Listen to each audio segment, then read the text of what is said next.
Pemuda miskin desa niat hati membantu seorang wanita dengan membeli dagangannya.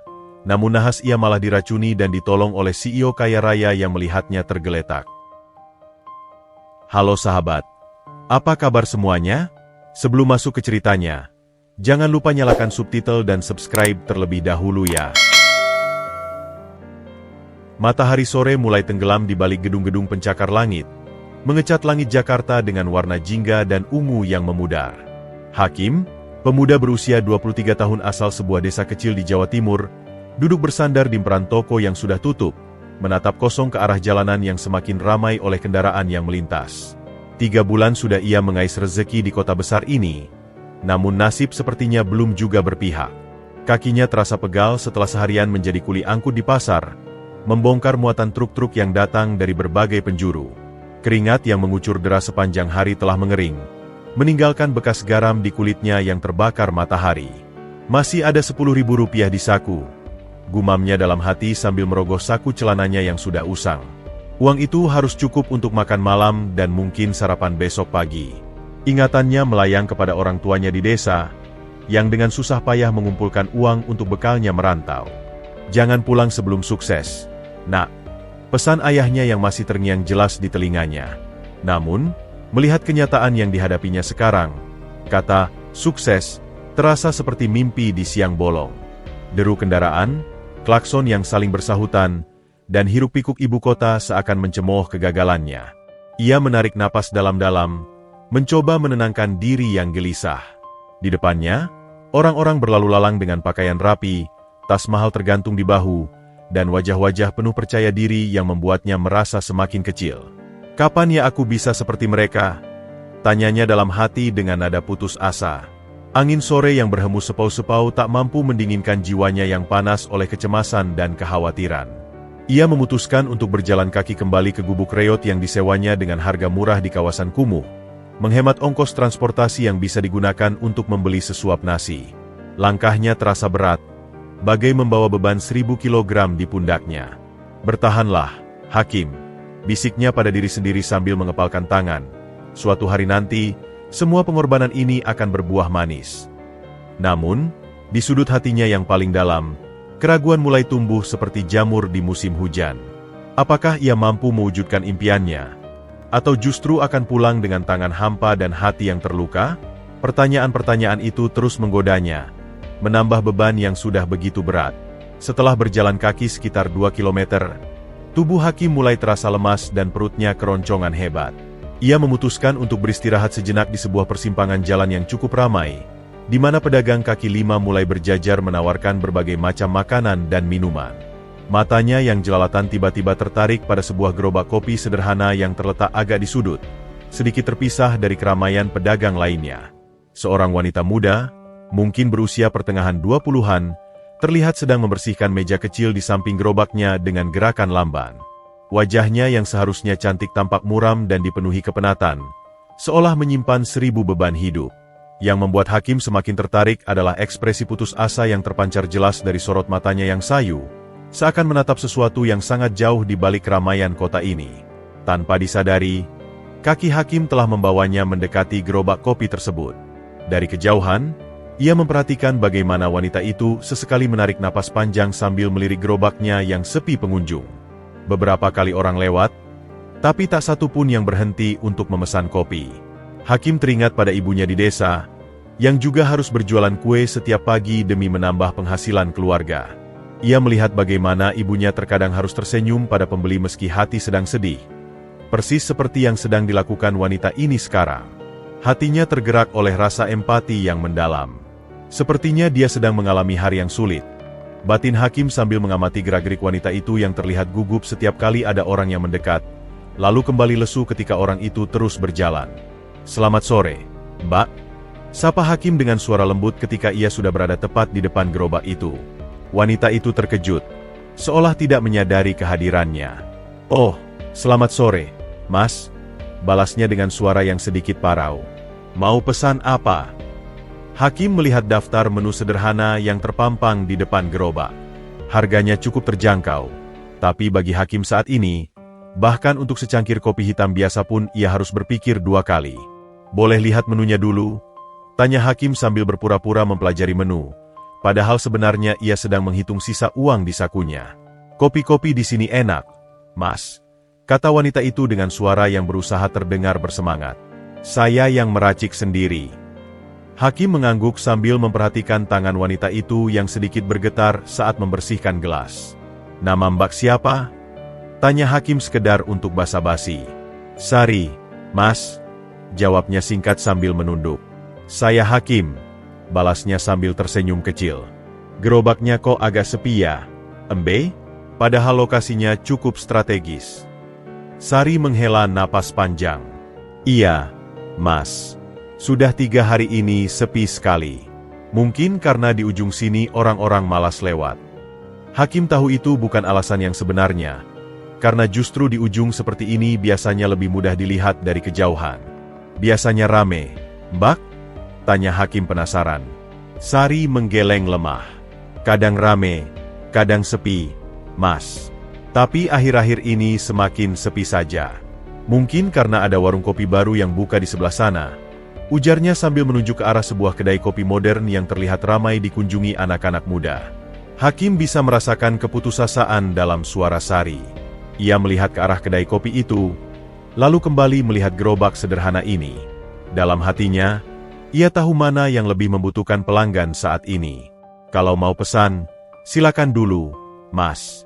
Saya buatkan yang hangat-hangat. Ajak Sari dengan harapan. Hakim merogoh saku celananya sekali lagi, meraba Rp10.000 terakhirnya. Duit ini harus buat makan malam dan besok pagi, batinnya bergumam. Tapi ketika ia melihat wajah Sari yang semakin muram, hatinya tidak tega. Buat kopi hitam saja, Mbak. Yang biasa, pesannya akhirnya. Wajah Sari langsung berubah cerah. Siap, Mas. Silakan duduk dulu. Sebentar ya. Sambil menunggu, Hakim duduk di bangku plastik sederhana sambil memandangi Sari yang dengan cekatan mulai membuat kopi. Tapi sesuatu dalam cara Sari bekerja membuatnya merasa aneh.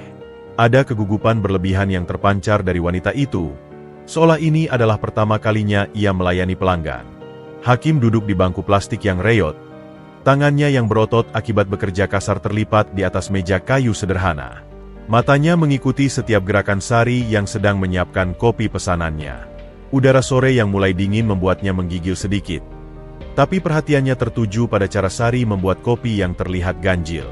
Wanita itu berkali-kali menoleh ke sekeliling seakan waspada terhadap sesuatu, alih-alih fokus pada tugasnya. Jari jemari Sari gemetar saat mengambil gelas dari rak, hampir saja menjatuhkannya. Hati-hati, Mbak, kata Hakim tanpa sadar. Sari terkejut, lalu memberikan senyum kaku yang tidak sampai ke matanya. Maaf, Mas. Agak dingin jadi tangan sedikit kaku, ujar Sari sambil berusaha tersenyum. Hakim mengangguk, tapi dalam hatinya ada keraguan yang mulai tumbuh. Lagi nervous nih kayaknya, pikirnya. Mungkin karena jarang dapat pelanggan. Ia mencoba menghibur diri dengan berpikir demikian, meski nalurinya berkata lain. Dari balik gerobak, ia memperhatikan bagaimana Sari sesekali melirik arah gang kecil di samping jalan, seolah menunggu seseorang atau sesuatu.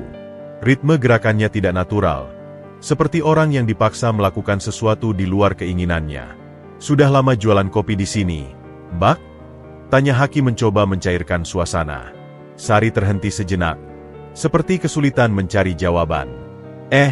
Belum lama, Mas. Baru beberapa bulan, jawabnya sambil terus mengaduk kopi. Suara sendok yang berdenting di gelas terdengar berirama tidak menentu, mengikuti gemetar tangan Sari. Hakim memperhatikan bagaimana wanita itu sesekali mengusap keringat di dahinya, padahal udara sore itu cukup sejuk.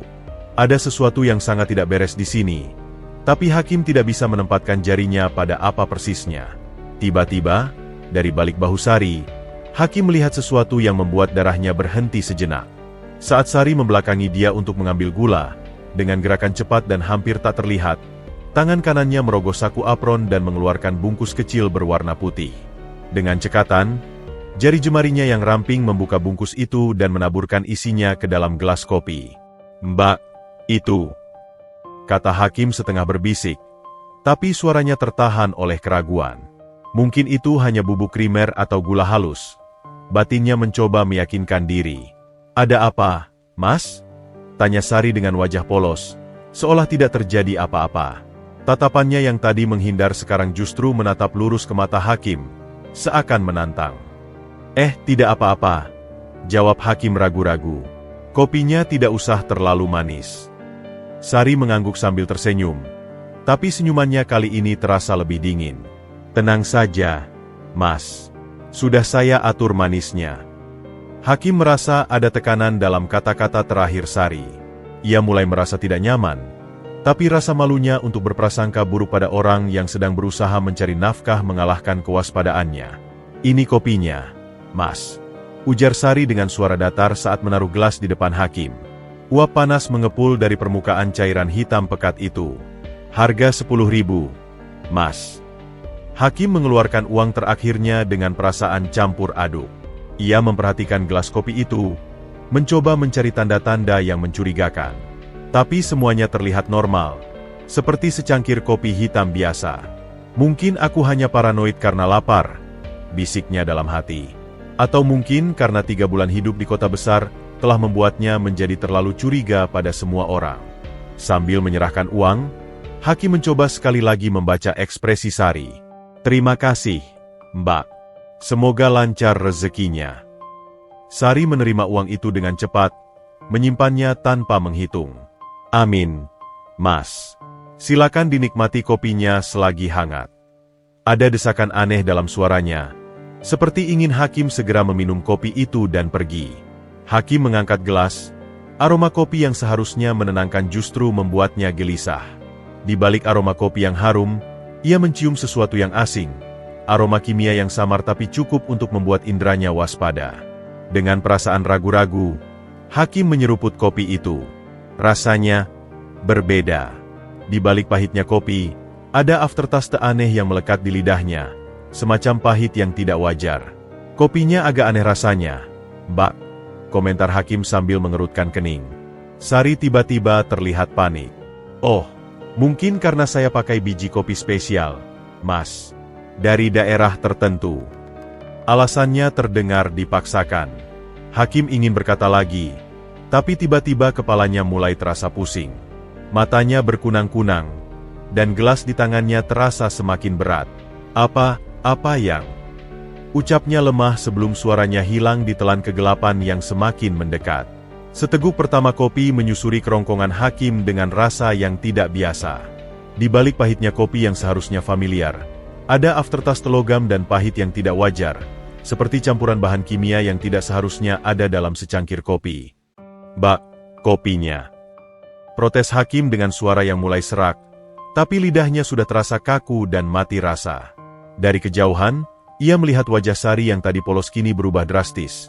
Sebuah senyum tipis yang sinis dan dingin mengembang di bibirnya, sementara matanya yang tadi penuh kepura-puraan sekarang memancarkan kemenangan yang jahat. Lanjutkan, Mas. Habiskan kopimu. Desak Sari dengan suara rendah yang penuh ancaman, sangat berbeda dengan nada ramahnya beberapa menit lalu.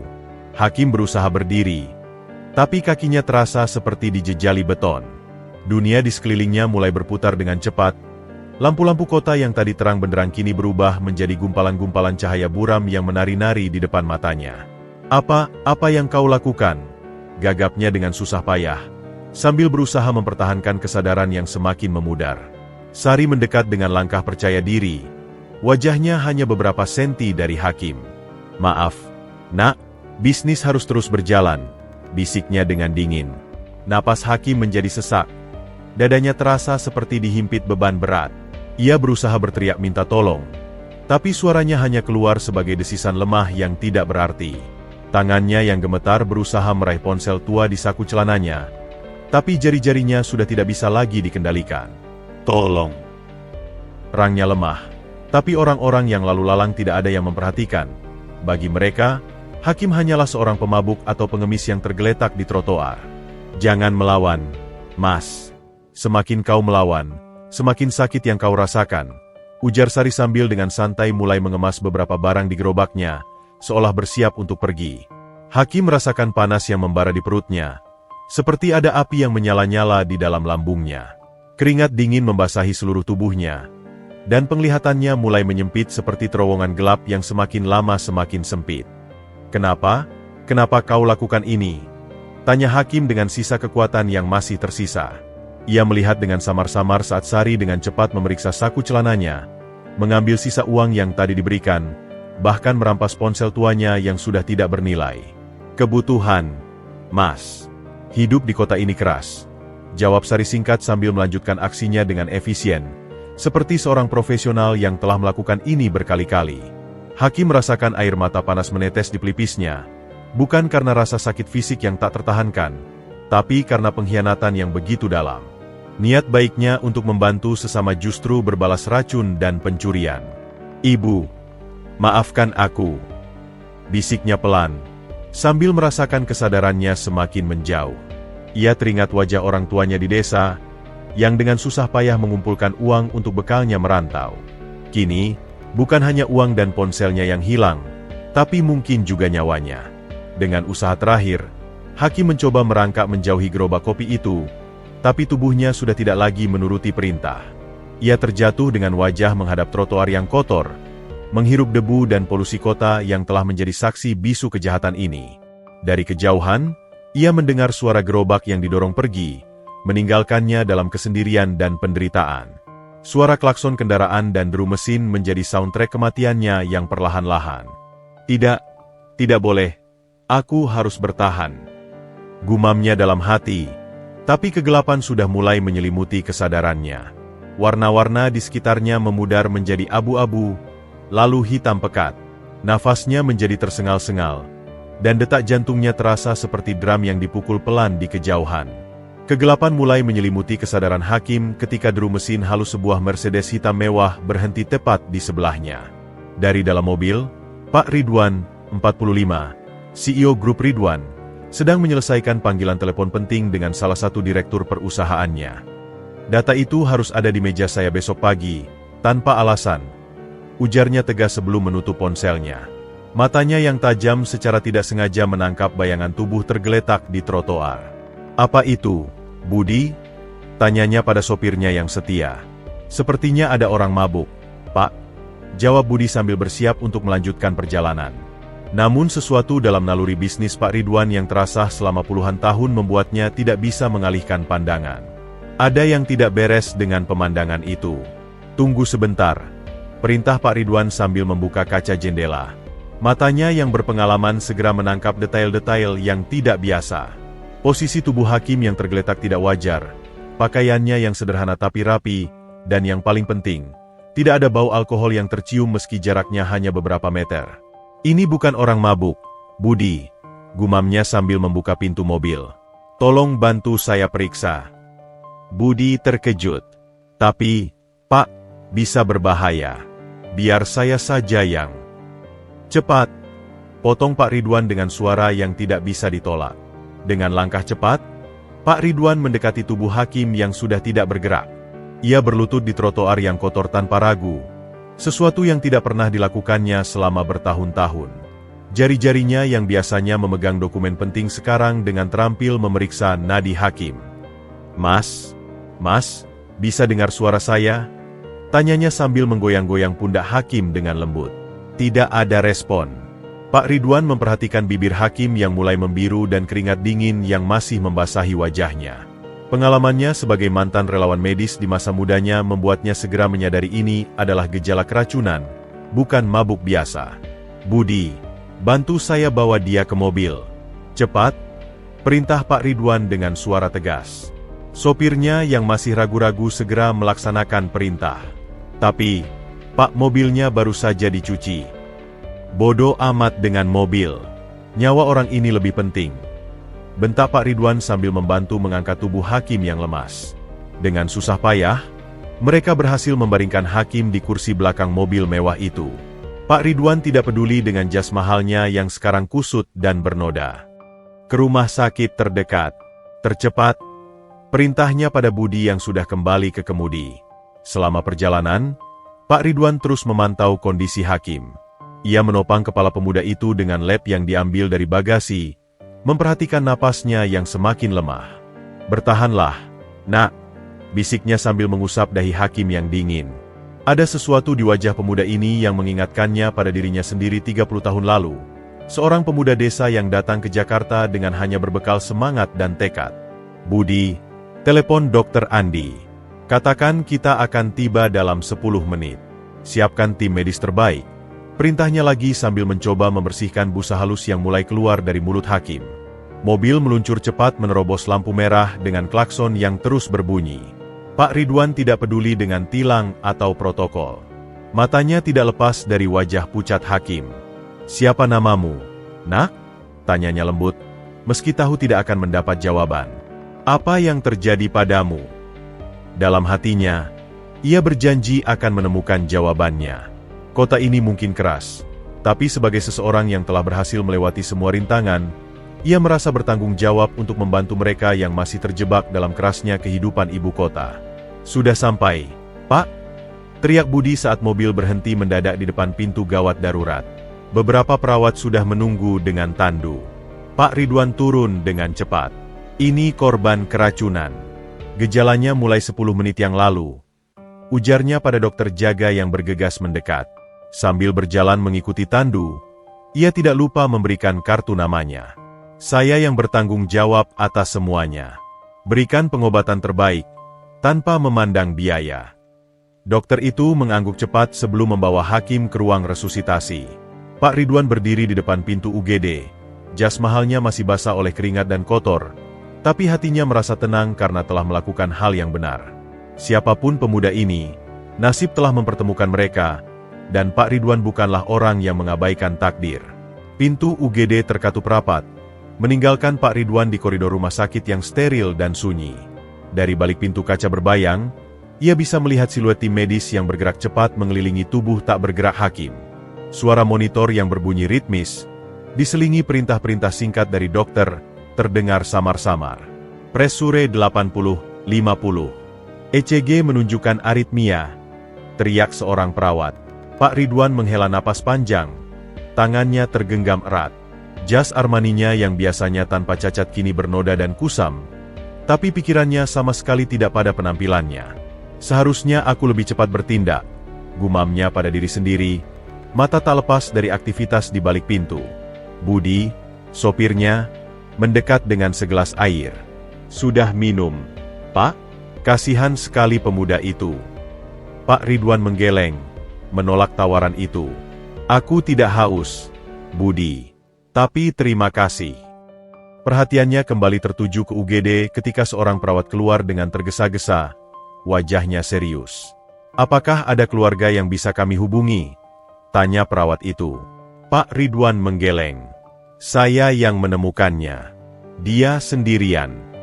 Perawat itu mengangguk singkat sebelum kembali masuk. Beberapa menit kemudian, seorang dokter paruh baya keluar, melepas sarung tangan lateksnya. "Dokter Andi," sapa Pak Ridwan, mengenali dokter langganan keluarganya. "Bagaimana keadaannya?" Dokter Andi mengusap keningnya yang berkeringat.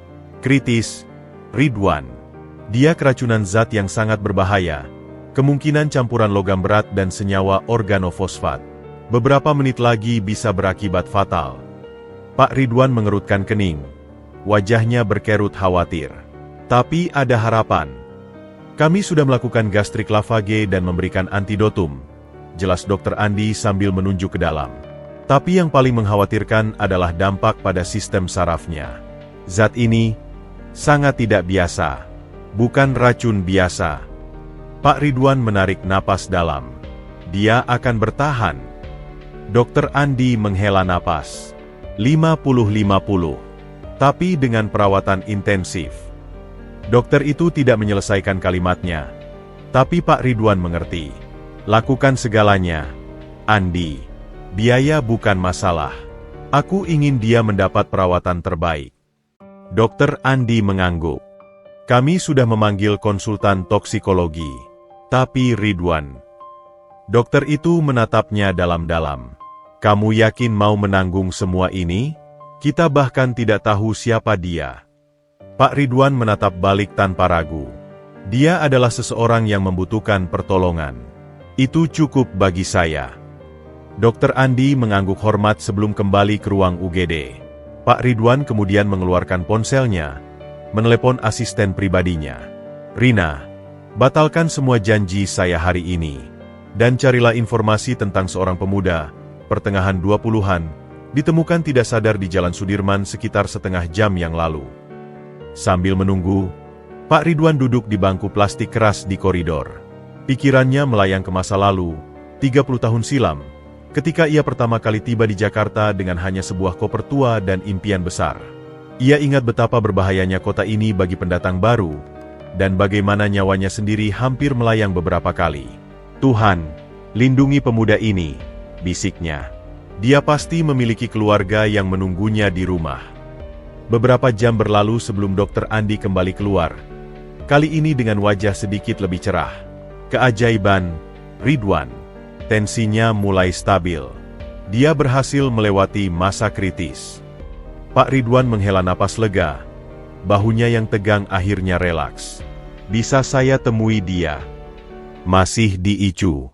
Tapi besok pagi mungkin sudah bisa diajak bicara." Dokter Andi meletakkan tangan di bahu Pak Ridwan. "Kamu menyelamatkan nyawanya, Rid. Tindakan cepatmu di jalan tadi yang membuatnya bertahan." Pak Ridwan menggeleng. Matanya berkaca-kaca. "Takdir, Andi.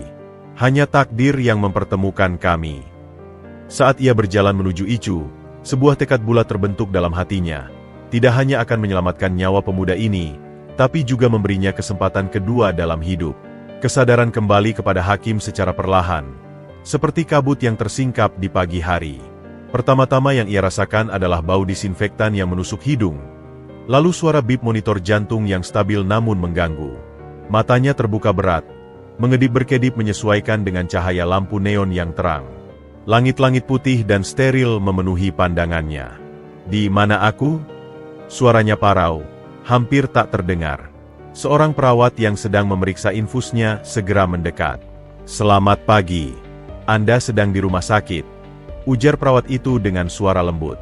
"Jangan banyak bergerak dulu. Ya, Anda masih lemah." Hakim mencoba mengingat-ingat, tapi kepalanya terasa berat dan kosong. Fragmen memori berkelebat di pikirannya.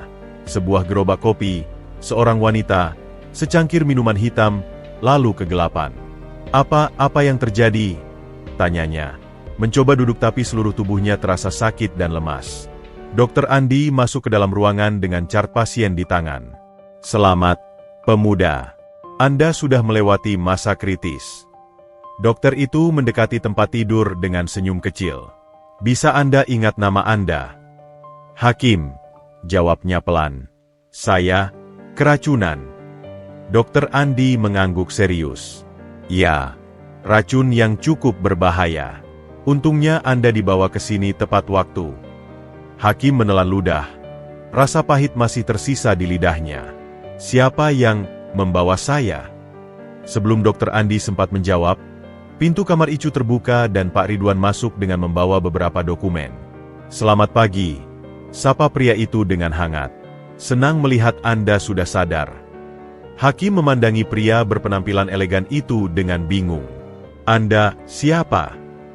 "Namaku Ridwan. Saya yang menemukan Anda tergeletak di jalan dan membawa Anda ke sini," jelas Pak Ridwan sambil menarik kursi mendekati tempat tidur. "Bisa Anda ceritakan apa yang terjadi?" Hakim menarik napas dalam, mencoba mengumpulkan ingatannya yang masih berantakan. "Saya membeli kopi," mulainya dengan suara serak. "Dari seorang wanita, Sari. Gerobak kopinya sepi. Saya ingin membantu." Matanya mulai berkaca-kaca saat ingatan yang lebih jelas kembali. Dia menaruh sesuatu di kopi saya. Saya lihat, tapi saya pikir itu hanya gula." Dokter Andi dan Pak Ridwan saling memandang. "Anda yakin?" tanya Pak Ridwan. Hakim mengangguk lemah. Air mata mulai menetes di pipinya. "Saya lihat dengan mata kepala sendiri. Tapi saya pikir saya hanya berprasangka buruk." Dia terlihat begitu putus asa, seperti ibu saya. Kekecewaan yang dalam terpancar dari wajah Hakim. "Saya hanya ingin membantu dengan uang terakhir saya." Suaranya pecah. "Mengapa? Mengapa niat baik dibalas seperti ini?" Tubuhnya gemetar, dan Dokter Andi segera menenangkannya. "Tenang, Nak. Anda masih sangat lemah, ujar dokter itu sambil memeriksa tekanan darahnya yang tiba-tiba meningkat. Pak Ridwan mendekat, matanya penuh empati. Kadang di kota besar seperti ini, niat baik memang sering disalahgunakan. Tapi jangan biarkan pengalaman ini mematikan kebaikan hatimu. Hakim memandangi pria itu melalui air matanya. Tapi, semua uang saya hilal. Ponsel saya, semua. Keputusasaannya nyata. Bagaimana saya bisa bertahan? Bagaimana saya menghubungi keluarga di desa? Pak Ridwan meletakkan tangan di bahu Hakim. Untuk saat ini, fokuslah pada pemulihan Anda. Biarkan saya yang mengurus yang lain. Hakim menggeleng. Rasa malu mulai menyelimutinya. Saya tidak bisa menerima. Kita bahkan tidak saling mengenal. Kita mengenal sekarang, ujar Pak Ridwan dengan tegas. Dan sebagai manusia, kita punya kewajiban untuk saling membantu. Dokter Andi yang menyaksikan adegan itu tersenyum kecil. Anda sangat beruntung ditemukan oleh Pak Ridwan. Tidak banyak orang seperti dia di Jakarta ini. Hakim memandangi kedua pria itu. Rasa haru dan syukur mulai menggeser kekecewaannya. Terima kasih, bisiknya. Suaranya penuh emosi. Tapi, apa yang harus saya lakukan sekarang? Saya tidak punya apa-apa lagi. Pak Ridwan mengeluarkan kartu namanya dari saku jas. Setelah Anda pulih, datanglah ke kantor saya. Mari kita bicara tentang masa depan Anda. Hakim menerima kartu itu dengan tangan gemetar. Grup Ridwan, sebuah perusahaan konglomerat yang bahkan dikenal sampai ke desanya. Saya tidak pantas, gumamnya. Setiap orang pantas mendapat kesempatan kedua, ujar Pak Ridwan dengan keyakinan. Dan saya percaya Anda akan membuktikan bahwa kebaikan hati tetaplah investasi terbaik, meski pernah dikhianati. Matahari pagi menyinari ruang rumah sakit melalui jendela berlapis kaca, menciptakan pola cahaya hangat di lantai yang steril. Hakim sudah dipindahkan ke kamar biasa. Kondisi kesehatannya menunjukkan perbaikan signifikan meski tubuhnya masih terasa lemah. Ia duduk di tepi tempat tidur, menatap kartu nama Pak Ridwan yang masih tergenggam di tangannya. Grup Ridwan, Presiden Direktur. Tulisannya berkilau di bawah sinar matahari. Pikirannya masih sulit mencerna kenyataan bahwa seorang CEO besar telah menyelamatkan nyawanya dan sekarang menawarkan bantuan lebih lanjut. Ketika pintu kamar terbuka, Hakim mengangkat kepala dan melihat Pak Ridwan masuk dengan membawa sebuah tas kecil. Selamat pagi, Hakim. Bagaimana kondisimu hari ini? Tanya pria itu dengan suara hangat yang langsung membuat suasana menjadi lebih nyaman. Hakim mencoba berdiri untuk menunjukkan rasa hormat, tapi Pak Ridwan segera melambaikan tangan. Tidak usah berdiri. Kamu masih dalam masa pemulihan. Saya sudah jauh lebih baik, Pak. Terima kasih. Jawab Hakim sambil merapikan posisi duduknya. Kemarin, saya minta maaf jika perkataan saya terdengar tidak berterima kasih. Saya hanya... Pak Ridwan mengangkat tangan menghentikannya. Tidak perlu meminta maaf. Reaksimu sangat wajar setelah mengalami pengkhianatan seperti itu. Pak Ridwan duduk di kursi di samping tempat tidur dan meletakkan tas yang dibawanya. Saya membawakanmu beberapa keperluan dasar, pakaian baru, perlengkapan mandi, dan ponsel sementara. Hakim membuka tas itu dengan tangan gemetar. Isinya jauh lebih mewah dari yang ia bayangkan. Pakaian bermerek sederhana tapi berkualitas tinggi, perlengkapan mandi merek premium, dan smartphone yang meski bukan model terbaru, masih jauh lebih baik dari ponsel lamanya yang sudah dicuri. Saya tidak tahu harus berkata apa, Pak. Ucap Hakim dengan suara bergetar. Ini terlalu banyak. Saya tidak pantas menerima semua ini. Pak Ridwan tersenyum kecil. Setiap orang pantas mendapat kesempatan untuk bangkit, Hakim.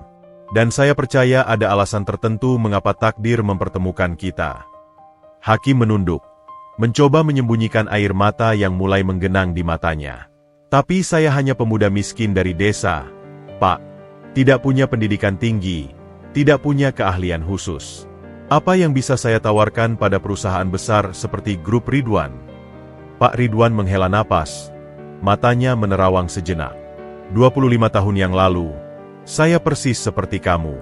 Datang ke Jakarta dengan hanya sebuah koper tua dan impian besar. Saya tidur di stasiun, bekerja sebagai office boy, dan seringkali harus memilih antara makan atau naik angkot. Ia menatap Hakim dalam-dalam. Yang membedakan kita hanyalah kesempatan, Nak. Dan sekarang saya ingin memberimu kesempatan itu. Hakim mengangkat kepala, mendengarkan dengan penuh perhatian. Tapi, kenapa saya, Pak? Pasti ada banyak orang lain yang lebih layak. Karena saya melihat sesuatu padamu yang langka di kota ini, jawab Pak Ridwan dengan suara tegas. Ketulusan, keberanian untuk membantu orang asing meski dalam keadaan sulit. Dan yang paling penting, hati yang tetap baik meski telah dikhianati. Ia berdiri dan berjalan mendekati jendela. Di dunia bisnis yang penuh dengan kepentingan dan kecurangan, kualitas seperti itu sangat berharga. Hakim masih ragu. Tapi saya tidak tahu apa-apa tentang kerja di perusahaan, Pak. Saya hanya terbiasa kerja kasar. Kita semua harus mulai dari somewhere, ujar Pak Ridwan sambil kembali menghadap Hakim. Saya menawarkanmu posisi magang di perusahaan saya. Kamu akan belajar dari bawah, dibayar cukup untuk hidup sederhana, dan yang paling penting, mendapat pengalaman berharga. Ia mengeluarkan selembar dokumen dari tas kerjanya. Ini adalah surat penawaran magang. Baca baik-baik, dan jika kamu setuju, kita bisa mulai besok Minggu setelah kamu dinyatakan sehat oleh dokter. Dengan tangan gemetar, Hakim menerima dokumen itu. Matanya membesar saat membaca angka gaji yang ditawarkan. Cukup untuk hidup layak di Jakarta dan masih bisa mengirim uang pada orang tua di desa. Ini terlalu besar, Pak. Gaji untuk magang. Kami menghargai setiap pekerja di perusahaan saya, potong Pak Ridwan. Dan saya percaya kamu akan membuktikan bahwa investasi ini tidak sia-sia. Air mata akhirnya menetes di pipi Hakim. Saya tidak tahu harus berkata apa, Pak. Terima kasih banyak. Suaranya tersendat-sendat. Saya berjanji tidak akan mengecewakan kepercayaan Bapak. Pak Ridwan meletakkan tangan di bahu Hakim. Janjiku padamu, Hakim, kerja keras dan integritas tidak akan pernah mengkhianatimu. Mungkin ada orang yang akan meremehkanmu karena latar belakangmu, tapi ingatlah, setiap kali mereka merendahkanmu, itu justru motivasi untuk membuktikan bahwa mereka salah. Hakim mengangguk. Tekad baru mulai membara dalam hatinya. Saya akan bekerja keras, Pak. Lebih keras dari siapapun. Bagus, ujar Pak Ridwan sambil mengambil jaketnya. Sekarang fokus pada pemulihanmu. Sopir saya akan menjemputmu saat waktunya pulang. Dan ia berhenti sebentar di pintu. Selamat datang di keluarga grup Ridwan. Setelah pintu tertutup, Hakim memandangi dokumen di tangannya. Dari racun dalam secangkir kopi, kini ia mendapat tawaran yang tidak pernah ia impikan. Mungkin memang benar apa kata orang. Setelah hujan terburuk, pelangi yang paling indah akan muncul. Dan Hakim bertekad untuk tidak menyia-nyiakan pelangi yang diberikan takdir ini.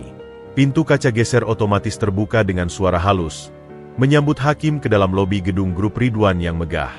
Matanya langsung membesar, menatap takjub pada interior yang lebih mirip istana daripada kantor. Marmer mengilap memantulkan cahaya lampu kristal, sementara langit-langit setinggi 5 meter membuatnya merasa sangat kecil. Para karyawan lalu lalang dengan pakaian formal, berbicara dalam bahasa Indonesia yang bercampur istilah asing yang tak dipahaminya. Bau parfum mahal dan kopi premium memenuhi udara, sangat kontras dengan aroma keringat dan bensin yang biasa ia hirup di jalanan. Bisa saya bantu? Tanya resepsionis dengan senyum profesional namun dingin. Matanya menyapu penampilan Hakim yang meski sudah mengenakan pakaian baru pemberian Pak Ridwan, tetap terlihat kaku dan tidak natural. Saya, magang baru. Diarahkan untuk bertemu dengan Ibu Siska dari HRD. Jawab Hakim dengan suara gemetar, merasakan betapa semua mata seolah-olah menatapnya. Resepsionis itu memeriksa komputernya dengan cepat. Ya, silakan tunggu di sana. Ia menunjuk area tunggu dengan sofa kulit yang terlihat sangat mahal. Hakim duduk dengan hati-hati, khawatir akan mengotoni atau merusak furnitur mewah itu. Tak lama kemudian, seorang pemuda berkacamata dengan senyum ramah mendekatinya. Hakim, ya? Saya Andi, juga magang di divisi pemasaran. Ibu Siska sedang meeting, jadi saya disuruh menjemputmu. Andi mengulurkan tangan, dan Hakim menjabatnya dengan erat, merasa lega bertemu wajah bersahabat. Senang bertemu kamu, Andi. Saya agak nervous. Aku Hakim jujur sambil berdiri. Wajar saja. Pertama kali saya masuk sini juga sama, kata Andi sambil memandu Hakim menuju lift. Nanti saya tunjukkan tempat-tempat penting dulu. Di dalam lift berlapis kaca yang bergerak cepat, Hakim merasa sedikit mual. Andi memperhatikannya. Pertama kali naik lift secepat ini, tanyanya dengan baik hati. Hakim mengangguk malu. Di kampung, lift saja tidak ada. Begitu lift terbuka di lantai 15, pemandangan yang lebih menakjubkan menyambut mereka. Koridor luas dengan dinding kaca memperlihatkan pemandangan kota Jakarta dari ketinggian. Karpet tebal membungkus setiap langkah mereka, menciptakan kesan sunyi yang hampir menakutkan. Disinilah divisi pemasaran. Meja kamu ada di sebelah saya, ujar Andi sambil menunjuk deretan kubikel rapi. Tapi hati-hati dengan yang itu, bisiknya, menunjuk seorang pria muda berpenampilan necis yang sedang asyik berbicara di telepon. Rendra.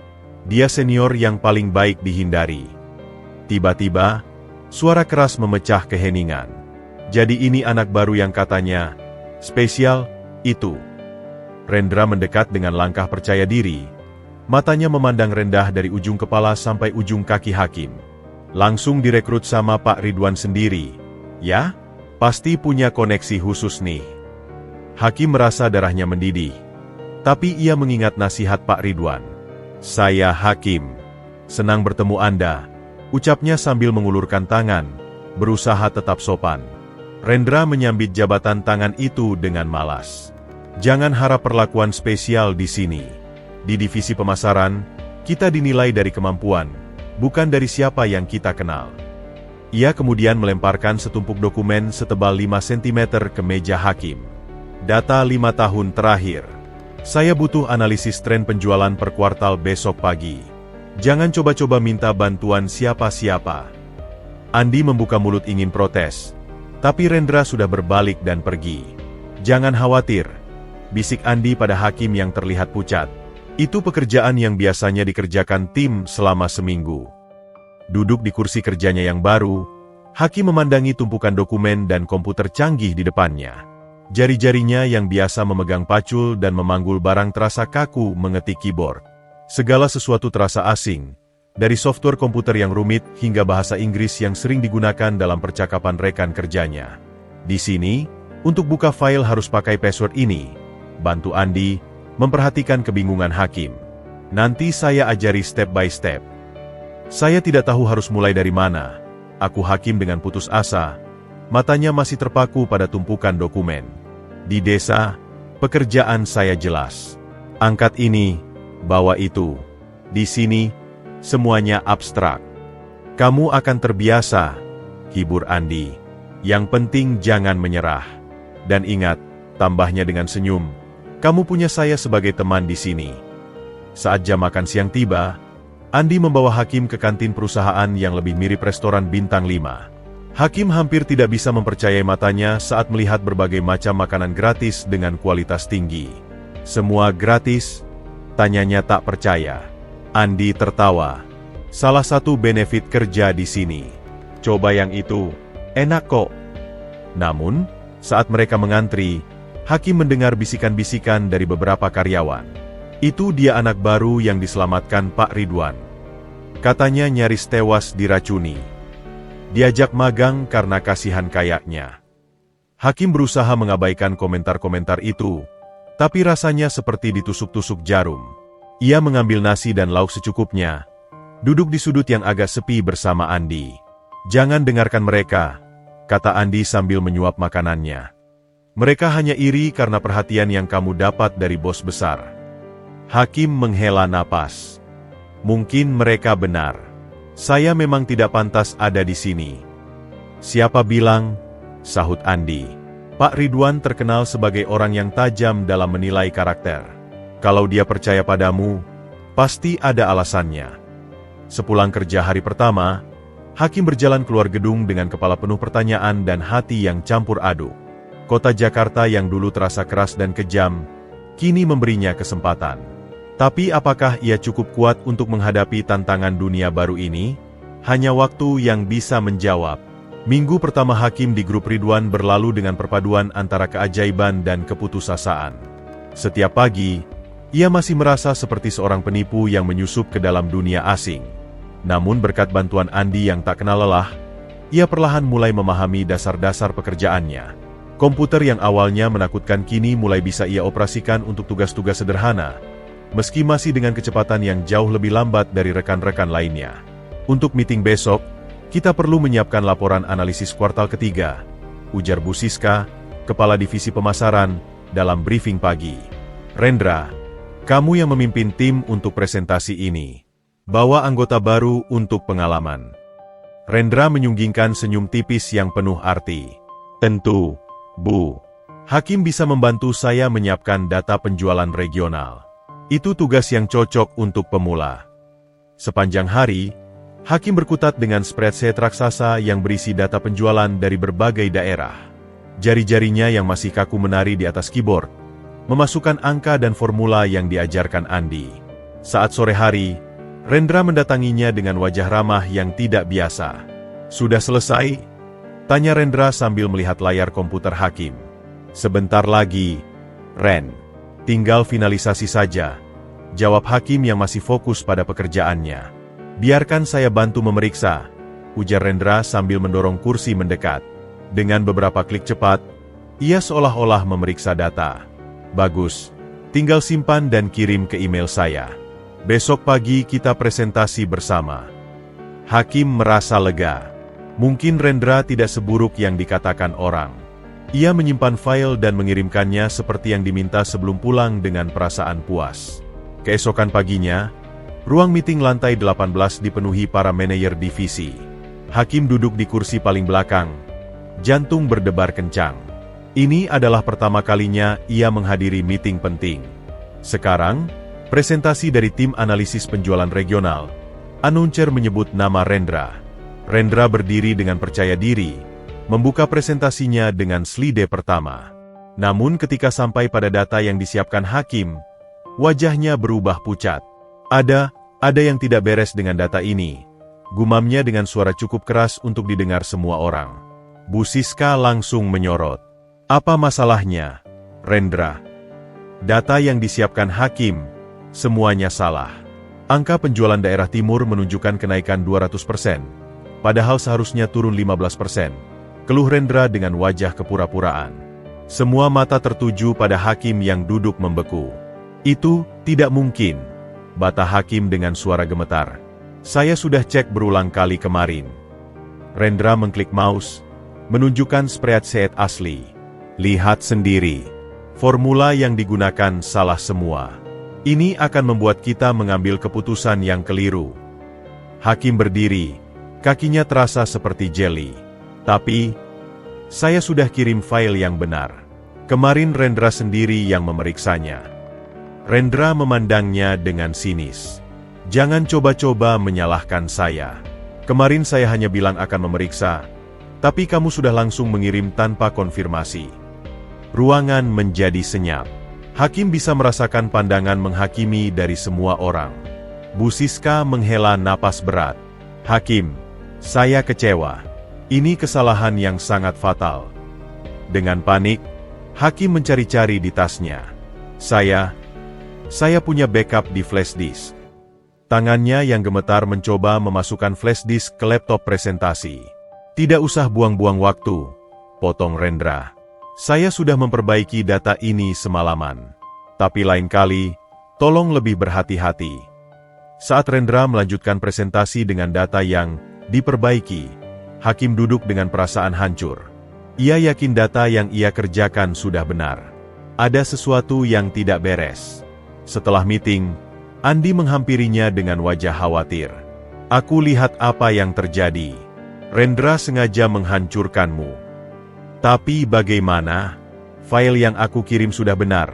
Keluh Hakim putus asa. Andi menunjuk ke komputer. Coba kita cek histori revisi dokumen. Dengan beberapa klik, Andi membuka fitur track Changes.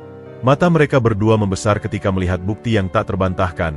Pukul 18.35, setelah Hakim pulang, Rendra mengakses file tersebut dan mengubah semua formula perhitungan. Dia yang merusak dataku. Bisik Hakim tak percaya. Tipikal Rendra, gerutu Andi. Dia selalu merasa terancam oleh talenta baru. Dengan bukti di tangan, Hakim memberanikan diri menghadap Bu Siska. Maaf mengganggu, Bu. Saya ada sesuatu yang perlu ditunjukkan. Bu Siska yang awalnya masih kesal, perlahan wajahnya berubah marah saat melihat bukti pengkhianatan Rendra. Ini serius. Tunggu di sini. 5 menit kemudian, Rendra dipanggil ke ruangan. Saat dihadapkan pada bukti, wajahnya berubah pucat. Saya hanya ingin mengajarkannya tentang pentingnya double check, beralas Rendra. Kamu bukan bosnya, Rendra, hardik Bu Siska. Ini tindakan tidak terpuji. Kamu akan mendapat surat peringatan resmi. Setelah Rendra keluar dengan wajah merah padam, Bu Siska memandang Hakim.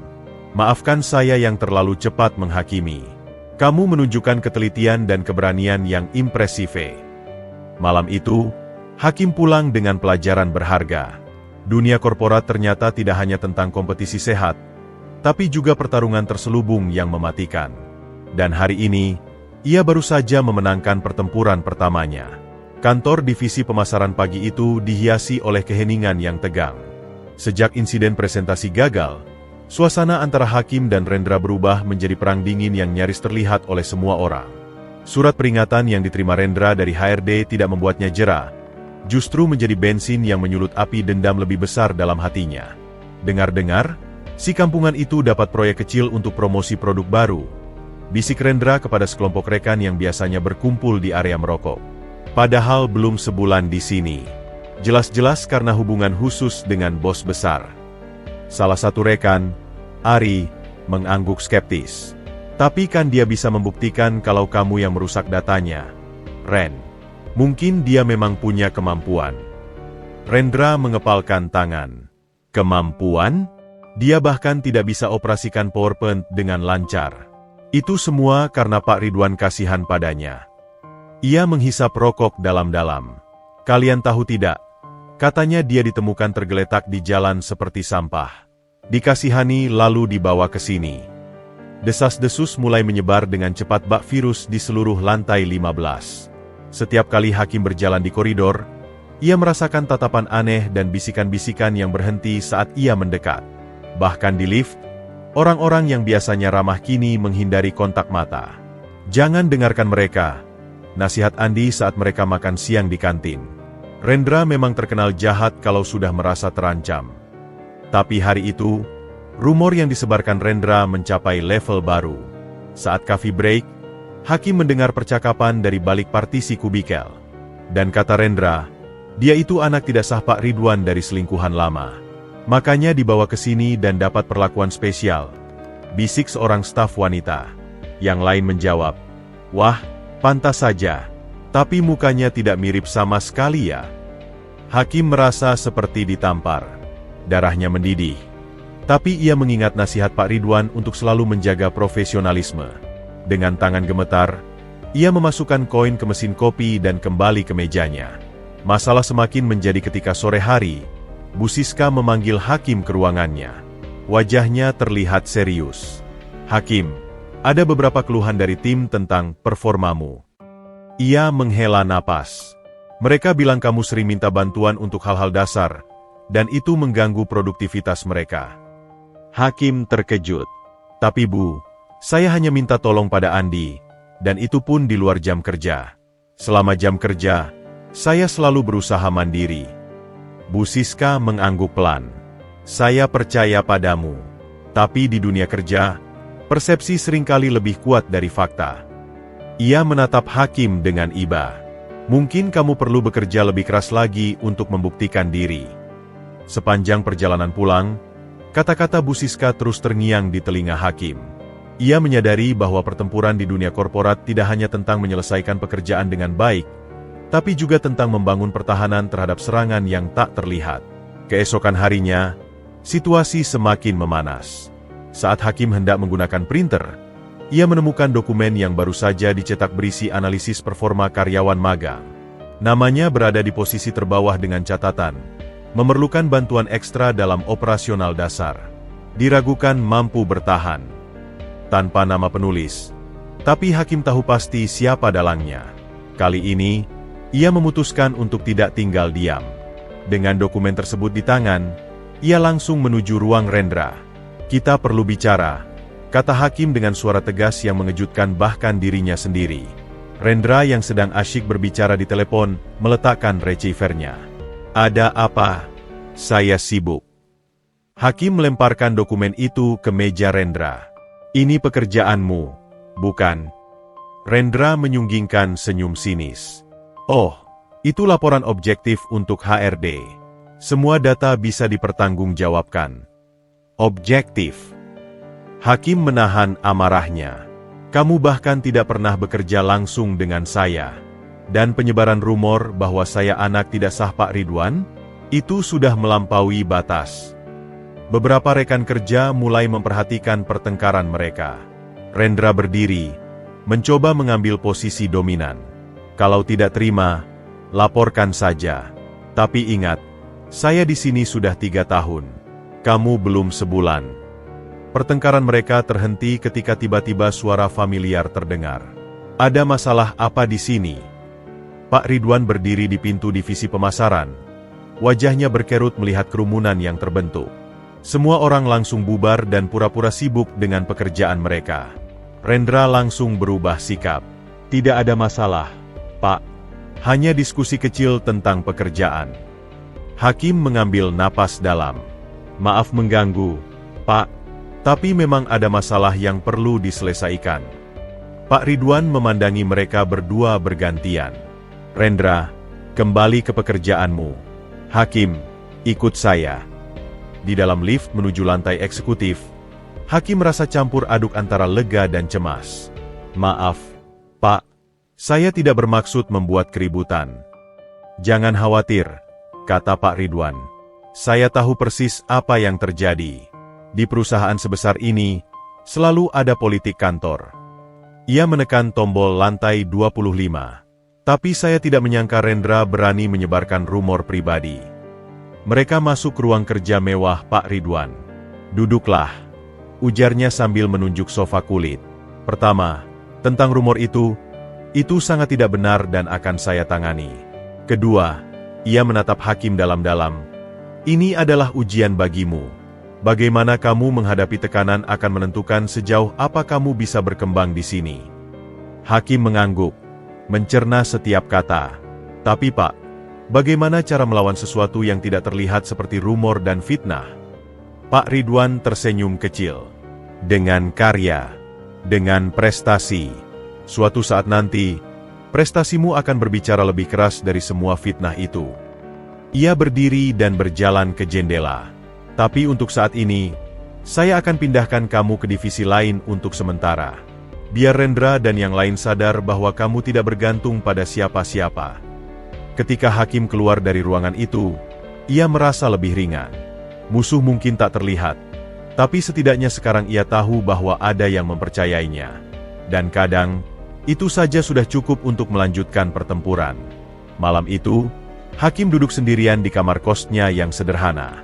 Komputer laptop pemberian Pak Ridwan terbuka di depannya, menampilkan berbagai artikel berita tentang kasus keracunan dan penipuan di Jakarta. Setelah insiden dengan Rendra, ia merasa perlu memahami lebih dalam tentang apa yang sebenarnya terjadi padanya. Jari-jarinya menari di atas keyboard, memasukkan kata kunci, modus penipuan gerobak kopi, dan keracunan di jalanan Jakarta. Salah satu artikel dari 2 tahun lalu menarik perhatiannya. "Sindikat penipu berkedok pedagang kaki 5 beraksi di Jaksel." Judulnya.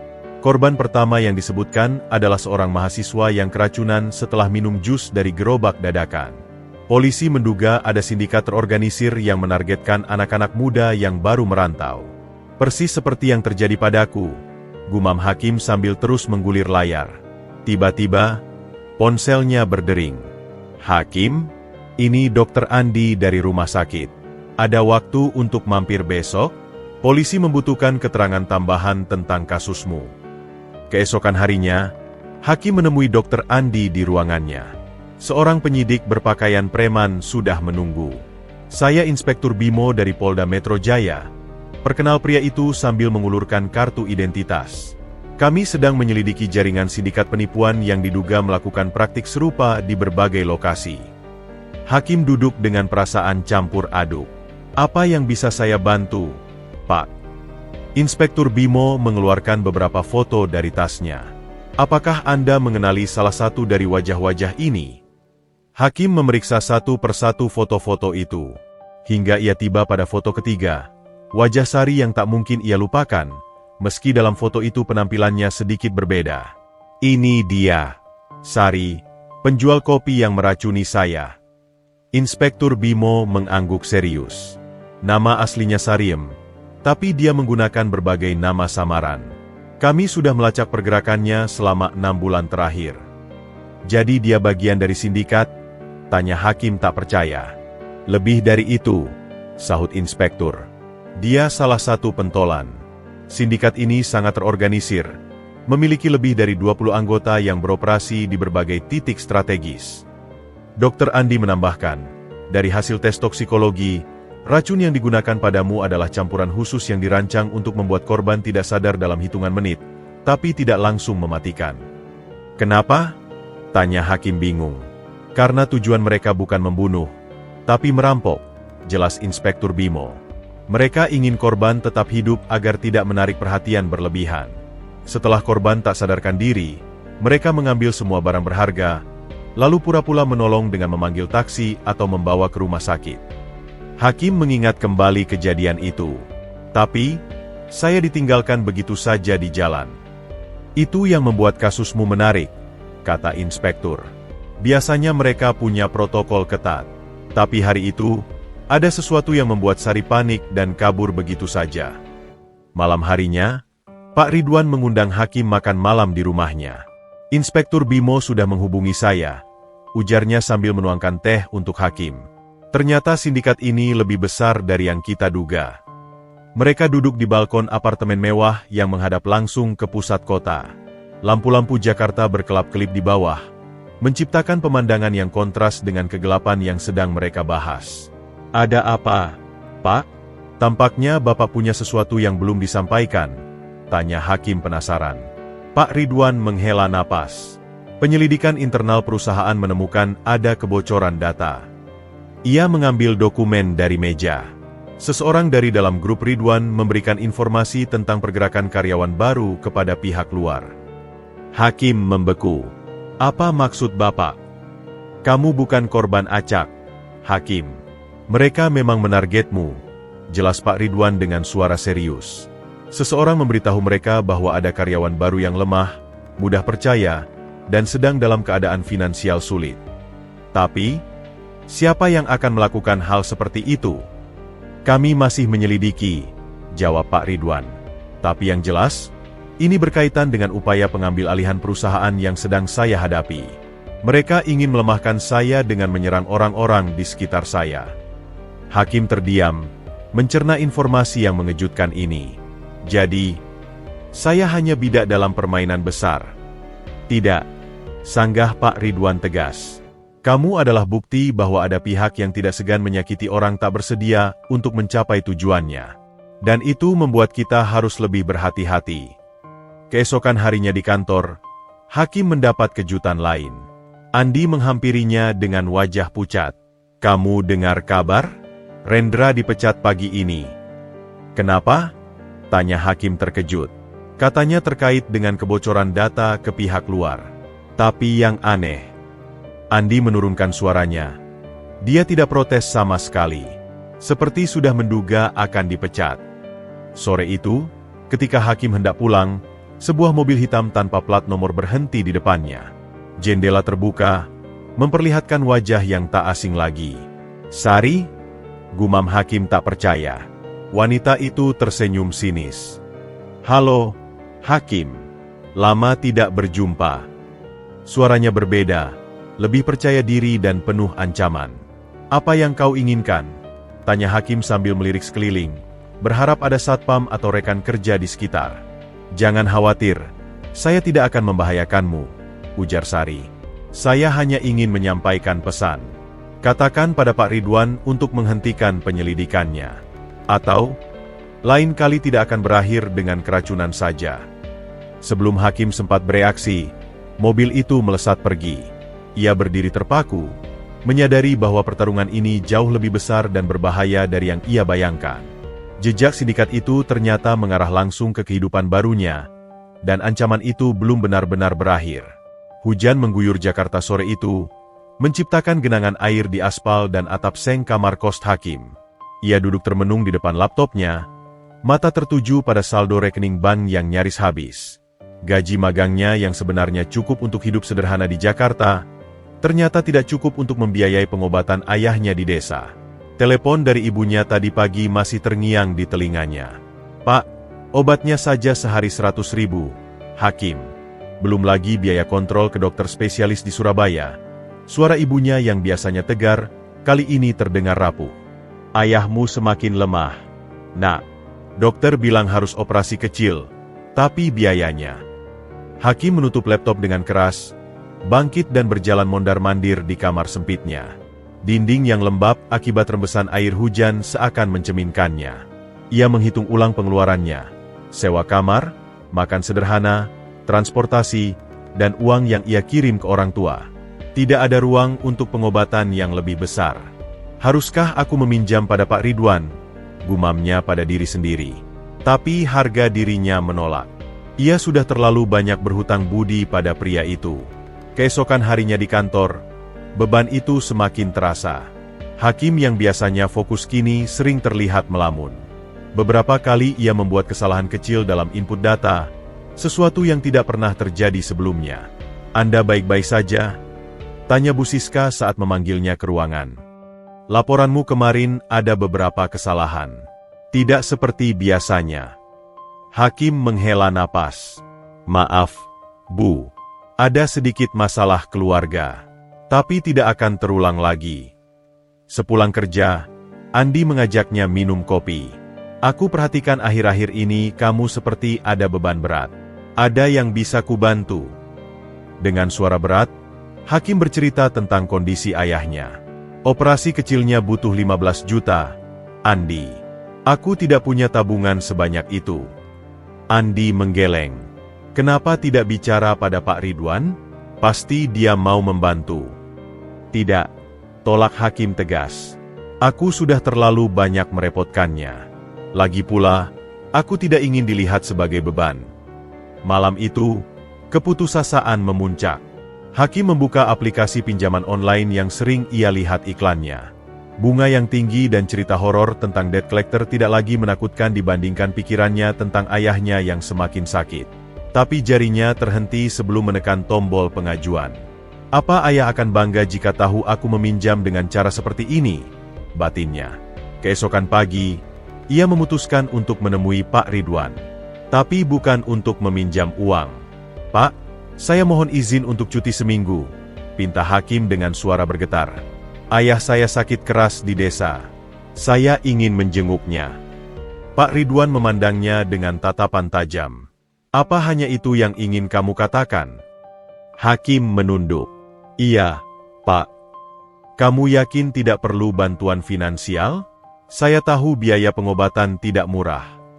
Dengan usaha keras, Hakim menggeleng. "Tidak perlu, Pak. Keluarga saya akan mengusahakannya." Tapi Pak Ridwan sudah terlalu berpengalaman membaca bahasa tubuh. "Hakim, duduklah." Suaranya lembut. "Kamu ingat pesanku dulu? Integritas bukan hanya tentang tidak mencuri atau berbohong, tapi juga tentang keberanian untuk meminta bantuan saat memang membutuhkannya." Air mata mulai menggenang di mata Hakim. "Tapi saya tidak ingin disangka memanfaatkan kebaikan Bapak. Kamu sudah membuktikan dirimu dengan kerja keras," sanggah Pak Ridwan. "Sekarang biarkan aku membantumu sebagai teman, bukan sebagai bos." Ia mengambil cek dari laci mejanya. "Ini untuk pengobatan ayahmu. Anggap saja sebagai bonus atas proyek terakhirmu yang sukses." Hakim melihat angka di cek itu, cukup untuk operasi dan biaya pengobatan 6 bulan ke depan. Tangisnya pecah. "Saya tidak tahu harus berkata apa, Pak. Katakan padaku bahwa kamu akan pulang ke desa besok dan menemani ayahmu operasi, ujar Pak Ridwan sambil tersenyum. Dan ingat, keluarga adalah yang terpenting. Namun, tepat saat Hakim hendak pulang ke desa, sebuah telepon tak terduga datang. Dari balik pesan suara, sebuah ancaman kembali terdengar. Urusanmu dengan kami belum selesai.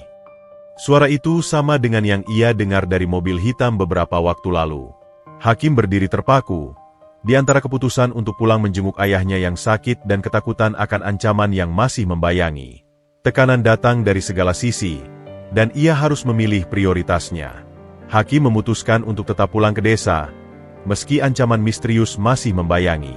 Dengan cek dari Pak Ridwan yang disimpan aman di tas pinggangnya, ia naik bus malam menuju Jawa Timur. Perjalanan 12 jam terasa panjang dan melelahkan, dipenuhi kecemasan akan kondisi ayahnya dan kekhawatiran akan ancaman yang belum terselesaikan. Sesampainya di rumah sakit daerah di Surabaya, ia langsung menuju kamar tempat ayahnya dirawat. Ibunya yang kurus dan letih langsung memeluknya erat. "Akhirnya kamu pulang, Nak," bisiknya dengan suara serak. Ayahnya terbaring lemah di tempat tidur. Wajahnya pucat dan tubuhnya tampak lebih kurus dari ingatan Hakim. "Maafkan anakmu, Yah," ucap Hakim sambil menggenggam tangan ayahnya yang dingin. "Saya akan bayar semua biaya pengobatan Bapak." Setelah mengurus administrasi dan memastikan ayahnya akan dioperasi besok pagi, Hakim pergi ke ATM untuk mengambil uang. Saat sedang mengantri di sebuah minimarket yang juga memiliki mesin ATM, sesuatu yang tidak terduga terjadi. Dari balik rak minuman, ia melihat wajah yang tak mungkin dilupakannya. Sari, wanita penjual kopi yang meracuninya. Darah Hakim membeku. Sari tampak berbeda, lebih kurus, dengan lingkaran hitam di bawah mata, dan pakaiannya sederhana sekali. Yang paling mengejutkan, di sampingnya berdiri seorang anak kecil berusia sekitar 5 tahun yang menggenggam erat tangan ibunya. Sari awalnya tidak menyadari kehadiran Hakim. Ia sedang sibuk memilih susu kemasan termurah untuk anaknya. Tapi ketika ia berbalik menuju kasir, pandangan mereka bertemu. Wajah Sari berubah pucat pasi, matanya membesar penuh ketakutan. Tanpa berkata apa-apa, ia menarik anaknya dan bergegas meninggalkan minimarket, meninggalkan barang belanjaannya. "Tunggu!" teriak Hakim, refleks mengejar mereka keluar. Sari berlari kecil sambil menarik anaknya yang mulai menangis ketakutan. "Ibu, kenapa kita lari?" tanya anak kecil itu dengan suara lucu. Hakim berhasil mengejar mereka di ujung jalan. "Sari, tunggu. Aku tidak akan menyakitimu." Sari berhenti, memeluk anaknya erat-erat. "Tolong, jangan sakiti kami," pintanya dengan suara gemetar. "Ambil saja uangku, tapi jangan sentuh anakku." Hakim terkejut mendengar permohonan itu. "Aku tidak mau uangmu. Aku hanya ingin jawaban." Mereka berdiri dalam ketegangan di tepi jalan yang sepi. Anak kecil itu memandangi Hakim dengan mata penuh rasa ingin tahu. "Ibu, siapa om ini?" Sari menatap Hakim, seolah mempertimbangkan sesuatu. "Dia, teman ibu dulu," jawabnya pelan. "Kenapa kau di sini? Dan siapa anak ini?" tanya Hakim, mencoba membuat suaranya terdengar tidak mengancam. Sari menarik napas dalam. "Ini anakku, Laras. Kami sembunyi di sini." Matanya berkaca-kaca. "Aku sudah keluar dari sindikat itu, Hakim. Aku mohon, jangan laporkan pada polisi." Hakim memperhatikan penampilan Sari yang lusuh dan wajah Laras yang kurus. "Kenapa kau meracuniku dulu?" "Karena aku terpaksa." Sari hampir berteriak, lalu menurunkan suaranya ketika Laras memeluknya ketakutan. "Mereka mengancam akan menyakiti Laras jika aku tidak menuruti perintah." Cerita Sari ternyata lebih rumit dari yang dibayangkan Hakim. Ia adalah janda muda yang suaminya tewas dalam kecelakaan kerja. Terjerat utang pada rentenir, ia direkrut oleh sindikat yang memanfaatkan wanita-wanita rentan seperti dirinya. "Mereka memberiku racun dan menyuruh menargetkan orang-orang seperti kamu," jelas Sari sambil menatap tanah. "Pendatang baru, yang sedang sendirian dan terlihat punya uang. Tapi kenapa kau kabur setelah meracuniku? Bukannya biasanya kalian merampok korban?" tanya Hakim masih penasaran. Sari menatapnya langsung. "Karena kau tersenyum padaku. Kau bilang semoga rezekiku lancar. Air matanya akhirnya tumpah. Selama berbulan-bulan, tidak ada satupun korban yang baik sepertimu. Kebanyakan mereka marah-marah, menghina. Tapi kau... Hakim terdiam, mencerna pengakuan itu. Jadi kau meninggalkanku sekarat di jalan. Aku menelepon ambulans dari telepon umum. Aku Sari. Lalu aku kabur karena takut pada bos sindikat. Aku tidak sanggup melihatmu mati. Mendengar pengakuan itu, kemarahan Hakim mulai memudar. Ia melihat Laras yang sedang memperhatikannya dengan mata besar. Om baik ya, Bu? Bisik anak itu pada ibunya. Ya, sayang. Om baik. Jawab Sari sambil memeluk anaknya. Hakim teringat pada ancaman yang ia terima di Jakarta. Apakah kau masih berhubungan dengan mereka? Sari menggelap ketakutan. Mereka masih mencariku. Aku harus pindah 3 kali dalam sebulan terakhir. Mereka marah karena aku kabur dan dianggap membocorkan rahasia. Tanpa pikir panjang, Hakim mengeluarkan selembar uang dari dompetnya. Ini untuk susu anakmu, ujarnya pada Sari yang terkejut. Tidak, aku tidak pantas menerimanya, tolak Sari. Terimalah. Untuk Laras, desak Hakim. Saat Sari menerima uang itu dengan tangan gemetar, tiba-tiba sebuah mobil pick-up berhenti di dekat mereka. 2 pria bertampang sangar turun dengan langkah agresif. Sari, akhirnya ketemu juga kau, teriak salah satu pria itu. Sari menjerit ketakutan, memeluk Laras lebih erat. Hakim secara refleks berdiri di depan mereka berdua. Jadi kau yang menyembunyikan dia? Hardik pria yang lebih tinggi pada Hakim. Siapa kalian? Tanya Hakim berusaha tenang. Pemiliknya. Dia masih hutang 50 juta pada kami. Jawab pria itu sambil mengeluarkan golok kecil. Hakim teringat cek di tasnya. Dengan cepat ia menganalisa situasi. Berapa total hutangnya termasuk bunga? Kedua pria itu terkejut. 80 juta. Mau bayarkan? Anak muda. Dengan hati-hati, Hakim mengeluarkan cek dari Pak Ridwan. Aku akan bayar lunas, dengan syarat kalian meninggalkan mereka berdua untuk selamanya. Sari menarik napas tajam. Tidak, Hakim. Itu uang untuk ayahmu. Tapi Hakim sudah mengambil keputusan. Ia tahu risiko yang ia ambil. Tapi melihat ketakutan di mata Laras, ia tidak tega membiarkan mereka. Setelah transaksi selesai dan kedua pria itu pergi dengan puas, Sari menangis terseduh-seduh. Kenapa kau lakukan itu? Aku tidak pantas dibantu.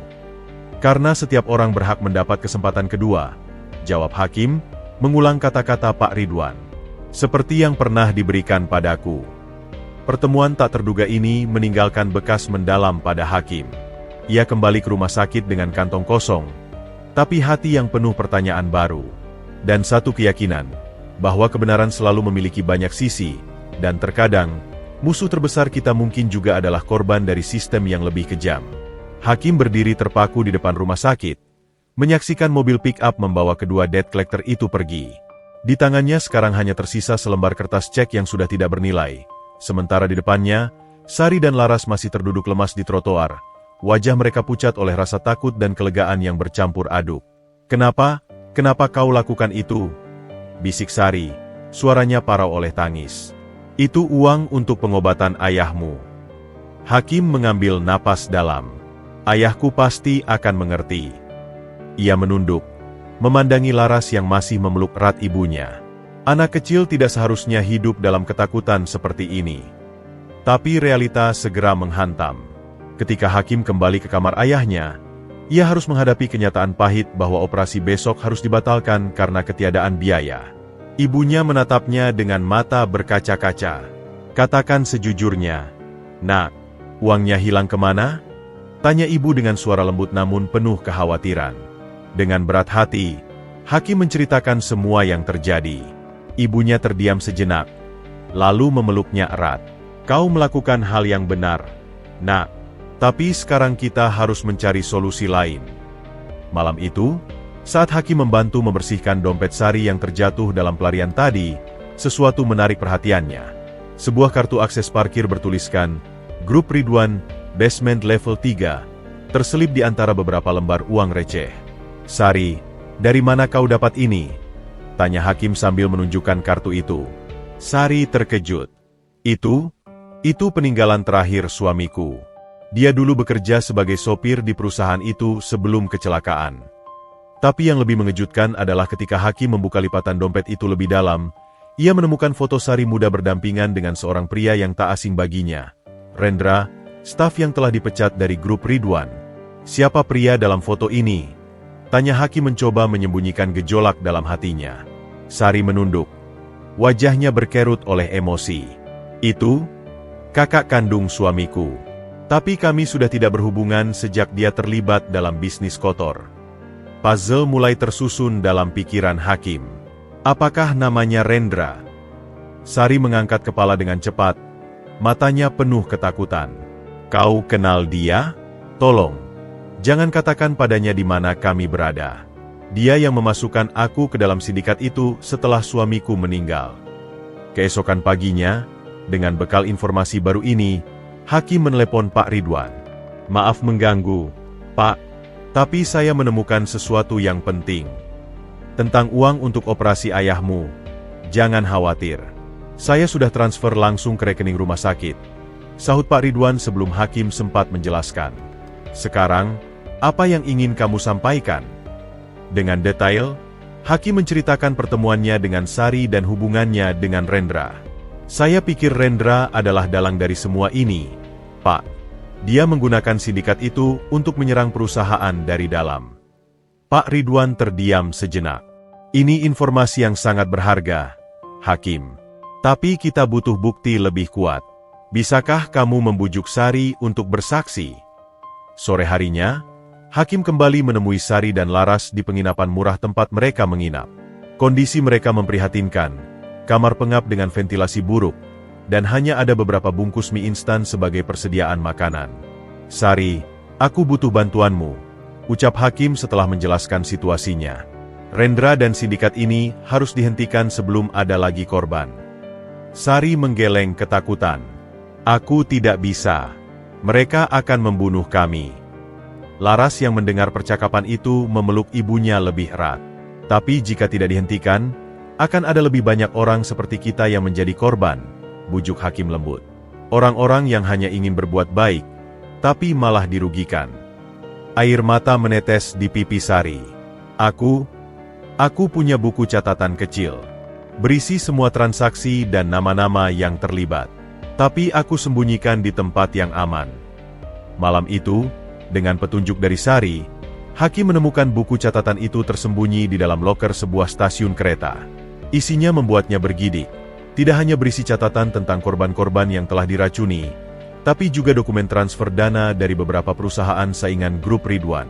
Yang paling mengejutkan, ada beberapa catatan tentang proyek khusus yang menargetkan Hakim secara spesifik. Rendra memang sengaja mengirim Sari ke lokasi di mana Hakim biasa lewat, dengan informasi detail tentang kebiasaan dan jadwalnya. Jadi ini semua memang konspirasi yang ditargetkan padaku, gumam Hakim sambil terus membalik halaman. Ditemani Sari yang kini bersedia menjadi saksi, Hakim membawa semua bukti ini kepada Pak Ridwan dan Inspektur Bimo. Rantai konspirasi yang selama ini tersembunyi akhirnya terungkap. Rendra bekerja sama dengan kompetitor bisnis untuk melemahkan grup Ridwan dengan menyerang orang-orang dekat Pak Ridwan, termasuk Hakim. Kami akan mengamankan Sari dan anaknya di tempat yang aman, janji Inspektur Bimo. Dan besok, kita akan menangkap semua yang terlibat. Saat Hakim pulang ke rumah sakit, ia mendapati ayahnya sudah selesai dioperasi dengan sukses. Senyum lega di wajah ibunya menjadi penghiburan terbaik. Kau tumbuh menjadi pemuda yang bertanggung jawab, Nak, puji ayahnya yang masih lemah. Ayah bangga padamu. Tapi di balik legaan ini, Hakim tahu pertarungan belum benar-benar berakhir. Besok, ia harus menghadapi Rendra dan jaringan kriminalnya dalam pertempuran terakhir yang akan menentukan tidak hanya masa depannya, tapi juga keadilan bagi semua korban yang telah menderita. Fajar menyingsing di Jakarta ketika tim khusus Polda Metro Jaya bergerak. Inspektur Bimo memimpin operasi penangkapan dengan dua target utama, Rendra di apartemen mewahnya dan lokasi persembunyian sindikat di kawasan industri Bekasi. Hakim dan Pak Ridwan menunggu dengan tegang di markas operasi, memantau perkembangan melalui layar monitor. Unit A sudah di posisi. Target sedang berada di dalam. Lapor salah satu anggota melalui radio. Hakim menggenggam erat tangan Pak Ridwan. Apa menurut Bapak mereka akan menemukan bukti yang cukup?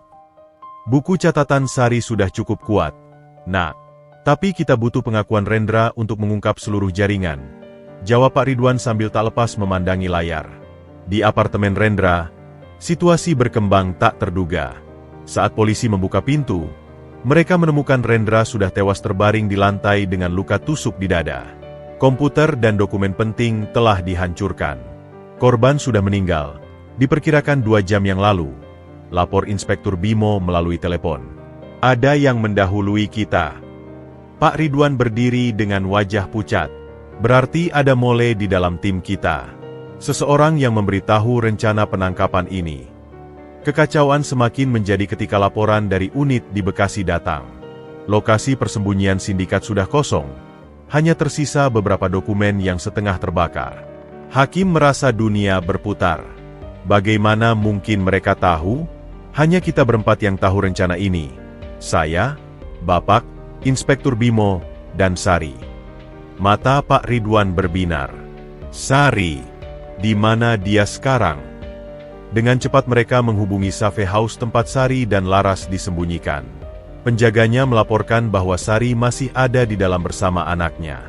Bawa mereka ke markas segera, perintah Pak Ridwan. Saat Sari tiba, wajahnya tampak bingung dengan segala keributan ini. Apa yang terjadi? Kenapa kami dibawa ke sini? Hakim mendekatinya dengan hati-hati. Sari, apakah kau memberitahu siapapun tentang rencana kita? Sari menggelap, tapi Hakim menangkap kedipan mata yang mencurigakan. Tentu tidak. Aku juga ingin mereka tertangkap. Tapi sesuatu dalam nada suaranya membuat Hakim curiga. Ia ingat detail kecil dari buku catatan Sari. Ada halaman yang disobek, tepatnya di bagian yang mencatat tentang orang penting dalam sindikat itu. Inspektur, kata Hakim tiba-tiba, boleh saya lihat buku catatan itu lagi? Saat buku itu diberikan, Hakim memperhatikan dengan teliti bekas sobekan di bagian tengah. Dengan bantuan lampu khusus, ia bisa melihat bekas tulisan yang tertinggal di halaman berikutnya. Ada nama di sini, ucapnya pelan. Butuh waktu untuk membacanya. EOMMY. Wajah Sari berubah pucat. Tidak, itu bukan. Tommy. Pak Ridwan mendekat. Tommy Wijaya, Direktur Keuangan perusahaan saya. Segalanya menjadi jelas dalam sekejap. Tommy Wijaya, tangan kanan Pak Ridwan selama 10 tahun, ternyata adalah dalang sebenarnya dari semua konspirasi ini. Unit segera menuju rumah Tommy, teriak Inspektur Bimo. Tapi Pak Ridwan menggeleng. Terlambat. Jika dia yang menjadi dalang, pasti sudah kabur. Benar saja. Saat polisi sampai di rumah mewah Tommy, mereka hanya menemukan rumah kosong dengan brankas terbuka. Dokumen-dokumen penting dan uang tunai sudah hilang. Kembali di markas, Sari akhirnya mengaku dengan wajah penuh penyesalan. Tommy, dia yang memanfaatkan Rendra. Dia yang memerintahkan penyerangan pada Hakim, karena tahu Pak Ridwan mulai mempercayainya. Tapi kenapa? Tanya Hakim tak mengerti. Pak Ridwan menjawab dengan suara berat. Karena saya berencana menjadikanmu sebagai asisten pribadi, Hakim. Posisi yang diincar Tommy selama ini.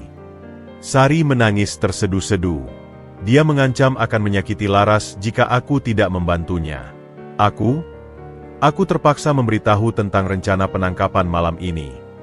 Hakim terduduk lemas. Pengkhianatan ini begitu dalam dan berlapis. Rendra yang ia kira sebagai musuh utama, ternyata hanya pion dalam permainan yang lebih besar. Tapi ada satu hal yang tidak mereka ketahui, ucap Pak Ridwan tiba-tiba. Sejak seminggu yang lalu, saya sudah mencurigai Tommy. Saya sudah memindahkan aset perusahaan ke tempat aman dan mengamankan dokumen penting. Ia mengeluarkan flash disk dari saku. Semua bukti transaksi ilegal Tommy ada di sini. Dia tidak akan bisa kabur jauh. Polisi segera mengeluarkan surat penangkapan untuk Tommy Wijaya dan menyebarkan fotonya ke semua bandara dan pelabuhan. Jejak digitalnya dilacak, dan dalam waktu 4 jam, mereka berhasil menangkapnya di sebuah villa tersembunyi di puncak. Saat Tommy dibawa ke markas, ia memandangi Pak Ridwan dengan mata penuh kebencian. Selama 10 tahun aku setia padamu, Ridwan. Tapi kau lebih memilih anak kampungan ini sebagai penerusmu. Bukan tentang siapa yang kau pilih, Tommy, jawab Pak Ridwan dengan sedih. Tapi tentang integritas. Kau kehilangan itu sejak lama. Operasi ini berhasil menangkap 15 anggota sindikat, termasuk beberapa oknum polisi yang ternyata bekerja sama dengan Tommy. Jaringan kriminal yang telah meresahkan masyarakat Jakarta akhirnya terbongkar. Saat semua tahanan dibawa keluar, hakim mendekati Sari yang akan dibawa ke tahanan khusus wanita. Apa yang akan terjadi pada Laras? Sari menatapnya dengan mata berlinang. Ibuku akan menjemputnya besok. Tolong, jaga dia untukku. Hakim mengangguk, sambil memegang tangan kecil Laras. Aku janji akan merawatnya seperti anak sendiri. Malam itu, di kediaman Pak Ridwan, hakim duduk termenung memandangi kota Jakarta. Rasa kecewa dan dikhianati masih menyelimuti hatinya. Jangan biarkan pengkhianatan ini mematikan kebaikan hatimu, nasihat Pak Ridwan sambil menyerahkan segelas coklat panas. Di dunia ini, selalu ada ujian sebelum kemenangan. Hakim tersenyum kecil. Mungkin ini cara Tuhan mengajarkanku untuk lebih waspada, tanpa kehilangan kemanusiaan. Pengkhianatan berlapis ini mengajarkannya pelajaran berharga, bahwa musuh terbesar seringkali datang dari tempat yang tak terduga, dan pertempuran sebenarnya bukan melawan orang lain, tapi melawan godaan untuk menjadi sama seperti mereka yang telah berkhianat. Malam itu, markas operasi Polda Metro Jaya dipenuhi ketegangan yang hampir terlihat. Inspektur Bimo berdiri di depan papan strategi yang penuh dengan foto dan garis penghubung, sementara Hakim dan Pak Ridwan duduk di sampingnya, mempelajari setiap detail rencana. Kami mendapat informasi bahwa Tommy akan mencoba melarikan diri melalui pelabuhan Merak malam ini, kata Inspektur Bimo, menunjuk ke titik di peta. Dia menyamar sebagai awak kapal kargo. Pak Ridwan mengangguk serius. Tommy memang pintar. Dia tahu bandara akan terlalu berisiko. Tapi ada masalah, tambah inspektur dengan wajah berkerut. Kami punya informasi bahwa dia membawa dokumen yang bisa menjatuhkan perusahaanmu, Ridwan. Jika sampai bocor. Hakim yang telah mempelajari pola pikir Tommy selama beberapa hari terakhir tiba-tiba berdiri. Dia tidak akan menghancurkan dokumen itu. Tommy tipe orang yang selalu menyimpan kartu as. Maksudmu? Tanya Pak Ridwan. Dia akan menyimpan dokumen sebagai jaminan keselamatannya. Jelas Hakim dengan keyakinan yang mengejutkan. Dan saya yakin dia akan menyimpannya di tempat yang dia anggap paling aman, bersama orang kepercayaannya. Mata Inspektur Bimo berbinar. Anak buahnya yang masih bebas. Kamu benar, Hakim. Dengan cepat, tim menyusun ulang strategi. Alih-alih hanya mengejar Tommy, mereka akan menangkap seluruh jaringannya sekaligus. Hakim, dengan pengetahuannya yang mendalam tentang operasi sindikat dari buku catatan Sari, menjadi penasihat taktis yang tak ternilai. Sari menyebutkan ada 3 lokasi persembunyian utama, ujar Hakim sambil menunjuk 3 titik di peta. Tapi yang paling penting adalah gudang di Tanjung Priok. Disitulah mereka menyimpan semua bukti. Pak Ridwan memandang Hakim dengan bangga. Kamu telah tumbuh menjadi pemuda yang sangat berbeda dari yang kutemui tergeletak di jalan dulu. Malam semakin larut ketika tim khusus polisi bergerak secara simultan ke 3 lokasi. Hakim diizinkan ikut dalam tim yang menuju ke gudang di Tanjung Priok, dengan pengawalan ketat. Kamu yakin ingin ikut? Tanya Inspektur Bimo. Ini bisa berbahaya. Hakim mengangguk tegas. Saya harus menyaksikan akhir dari semua ini. Untuk semua korban, termasuk diri saya sendiri. Perjalanan menuju gudang terasa seperti adegan film thriller. Mobil patroli bergerak dengan lampu dimatikan, menyusuri jalan-jalan sepi di kawasan pelabuhan. Saat mereka mendekati lokasi, sebuah pemandangan tak terduga menyambut. Gudang itu tampak sepi, tapi dari balik jendela terlihat cahaya redup. Tim di posisi, bisik Inspektur Bimo melalui radio. Siap masuk dalam 3, 2, 1. Pintu gudang terbuka dengan suara menggelegar. Polisi. Tangan di atas kepala. Tapi yang mereka temukan membuat semua orang terkejut. Di dalam gudang yang nyaris kosong, hanya ada seorang pria tua yang sedang duduk di kursi roda. Selamat datang, ucap pria tua itu dengan suara tenang. Saya tahu kalian akan datang. Hakim maju selangkah. "Siapa Anda?" "Saya pemilik sah sindikat ini," jawab pria tua itu dengan senyum tipis. Atau lebih tepatnya, otak di balik semua operasi. Inspektur Bimo segera memeriksa identitas pria itu. "Bernard Wijaya. Tommy adalah anakmu." "Keponakan," koreksi Bernard. "Dan dia hanya pion seperti yang lain." Pengakuan Bernard membuka tabir konspirasi yang lebih besar lagi. Ternyata, sindikat ini adalah bagian dari operasi pencucian uang yang telah berjalan selama 2 dekade. Grup Ridwan menjadi target karena menghalangi bisnis haram mereka. "Saya sakit parah," ujar Bernard sambil batuk-batuk. "Tommy seharusnya meneruskan tahta saya, tapi dia terlalu serakah." Saat interogasi berlangsung, telepon Bernard berdering. Inspektur Bimo mengangguk pada hakim untuk mengangkatnya. "Paman, saya sudah di kapal. Dokumen aman." Suara Tommy di seberang sana. Hakim mengambil napas dalam. Dengan isyarat dari inspektur, ia berbicara dengan suara sedih. "Paman Bernard sudah ditangkap, Tom. Polisi ada di sini." Diam sejenak, lalu Tommy menjawab dengan suara dingin. "Siapa ini?" "Hakim, kau pikir bisa menghentikan kami? Dokumen yang kubawa akan menghancurkan grup Ridwan." "Tidak akan," sahut Hakim dengan percaya diri. "Karena Pak Ridwan sudah mengamankan semua aset perusahaan. Dan yang kau bawa hanya salinan kosong." Kebohongan itu berhasil. Tommy menjadi panik. "Bohong. Aku yang mengurus semua transfer." "Coba periksa nomor seri dokumen yang kau bawa," usul Hakim, sementara tim polisi melacak sinyal telepon. Beberapa menit kemudian, teriakan marah Tommy terdengar. "Dia menipuku. Ridwan menipu kita semua." Sinyal berhasil dilacak. Tommy berada di kapal kargo Samudra Jaya yang akan berangkat dalam 30 menit. Dengan cepat, tim pengejaran dikerahkan ke pelabuhan. Hakim dan Pak Ridwan menaiki helikopter polisi yang membawa mereka ke kapal tersebut.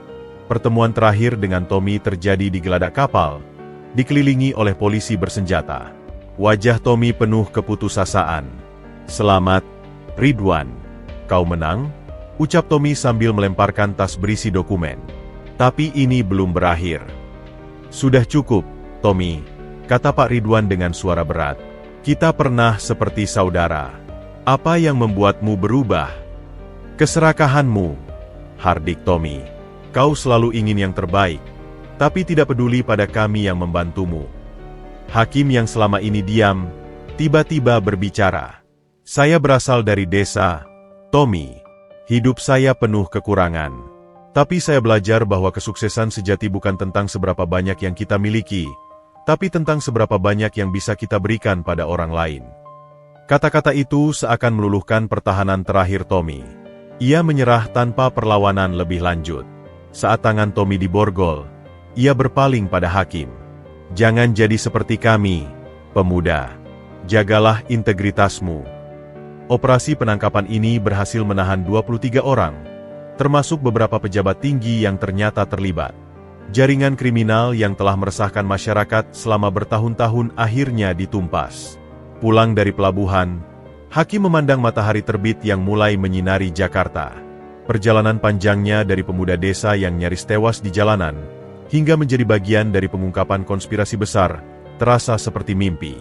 "Kau adalah pahlawan dalam operasi ini," puji Pak Ridwan sambil menepuk bahu Hakim. "Tanpa analisismu, mungkin mereka akan kabur." Tapi Hakim hanya tersenyum kecil. "Saya bukan pahlawan, Pak. Hanya ingin memastikan tidak ada lagi korban seperti saya." Kemenangan ini terasa pahit manis. Meski keadilan ditegakkan, terlalu banyak korban yang telah jatuh sebelumnya. Dan Hakim tahu, pertarungan melawan kejahatan mungkin tidak pernah benar-benar berakhir. Tapi selama masih ada orang yang mau berjuang untuk kebaikan, selalu ada harapan. 6 bulan telah berlalu sejak operasi penangkapan besar-besaran yang mengguncang dunia bisnis Jakarta. Gedung grup Ridwan yang megah masih berdiri kokoh, tetapi suasana di dalamnya telah berubah secara fundamental. Hari ini adalah hari yang istimewa, rapat Dewan Direksi yang akan menentukan masa depan perusahaan, dan Hakim diundang untuk hadir sebagai tamu kehormatan. Hakim berdiri di depan cermin di apartemen barunya yang sederhana namun nyaman, mengenakan setelan jas pertamanya yang dibeli dengan uangnya sendiri. Wajahnya yang dulu dipenuhi keraguan kini memancarkan keyakinan, dan matanya yang pernah penuh ketakutan sekarang berbinar dengan optimisme. Perjalanan panjang dari seorang pemuda desa yang nyaris tewas di jalanan, hingga menjadi profesional muda yang dihormati terasa seperti kisah dari novel. "Sudah siap?" tanya Pak Ridwan yang datang menjemputnya secara pribadi. Sedikit gugup, "Pak," akui Hakim sambil menata dasinya. "Itu wajar," sahut Pak Ridwan dengan senyum bangga.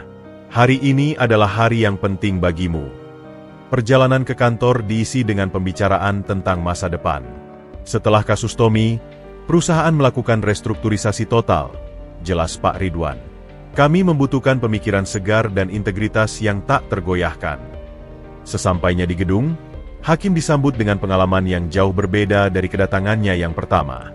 Resepsionis yang dulu memandangnya dengan curiga kini menyambutnya dengan hormat. "Selamat pagi, Mas Hakim." Semua direktur sudah berkumpul di ruang rapat.